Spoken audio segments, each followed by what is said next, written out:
সবাইকে রাস পূর্ণিমার শুভেচ্ছা। সবাই কেমন আছেন? আশা করি সবাই ভালো আছেন। আজকে আবার একটা মিনি ব্লগ নিয়ে চলে আসলাম। আজকে শুক্রবার, তো আজকে হচ্ছে রাস পূর্ণিমা। আমরা যারা হিন্দু ধর্মাবলম্বী আমরা সবাই জানি রাস পূর্ণিমা উপলক্ষে বিভিন্ন জায়গায় নাম কীর্তন চলছে।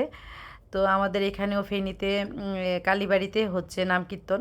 তো আজকে তো শুক্রবার মেয়ের গানের ক্লাস ছিল, সরি নাচের ক্লাস ছিল। তো নাচের ক্লাস শেষ করে আমরা চলে আসলাম একটু মন্দিরে, কালী মন্দিরে। তো এখানে এসে দেখলাম যে মন্দির নাম যজ্ঞ হচ্ছে আর কি, নাম কীর্তন হচ্ছে। তো এখানে দাঁড়িয়ে কিছুটা সময় দেখলাম, যেহেতু সব সময় তো দেখা হয় না, আজকে সুযোগ পেলাম, আসলাম। তবে বেশি সময় বসিনি, আমার ছেলেটা আসেনি, ও বাসায় রয়ে গেছে, ও টিচার আসছে, ও আসেনি। আমার হাজব্যান্ড একাই এসেছিলো আমার মেয়েকে আর আমাকে নিয়ে। তো তার মধ্যে দেখছি এখানে প্রসাদ বিতরণ করছে। তো আমি নাচের ক্লাসে শুনলাম যে বক্সে করে ওনাকে প্রসাদ দেয়। তো আমার হাজব্যান্ড যখন আমাদেরকে নিতে আসছিলো বলে দিয়েছিলাম একটা বক্স নিয়ে এসো বাসা থেকে, একটা ব্যাগে করে।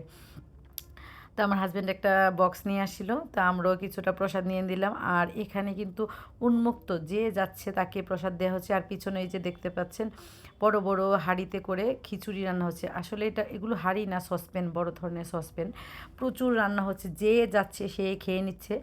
আমি অবশ্যই এটা জানতাম না, তবে নাচের ক্লাসে গিয়ে বৌদিদের কাছে শুনে পরে আমার হাজব্যান্ডকে বলে দিয়েছিলাম। তো আমিও কিন্তু কিছুটা প্রসাদ নিয়ে নিয়েছি, তো বাসায় গিয়ে দেখাবো। আর এখানে কিছু দোকানপাট বসেছে, তো আমার মেয়ে বলছে মা চলো একটু দোকানে যাই। তো দোকানে গিয়ে একটু ঘুরে ঘুরে দেখছিলাম। আর এখানে কার্তিক ঠাকুর বিক্রি করছিল, যেহেতু এটা কার্তিক মাসের শেষ দিনে কার্তিক পূজা হয় আমরা সবাই জানি।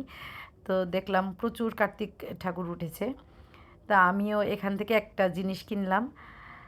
আর আমার মেয়ে হচ্ছে ওদের হাতের ছোট ছোট ব্রেসলেট নিল, এই যে দাদার জন্য নিল আর ওর জন্য নিল। আর আমি এই প্রদীপটা নিলাম, এটা আমার যে তেলের প্রদীপ আছে, প্রদীপের উপরে দেওয়ার জন্য আর কি।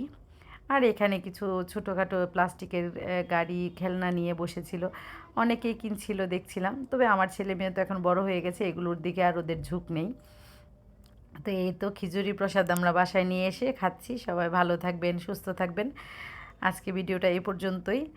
যদি ভালো লাগে প্লিজ একটা লাইক কমেন্ট করে পাশে থেকে যাবেন। টাটা।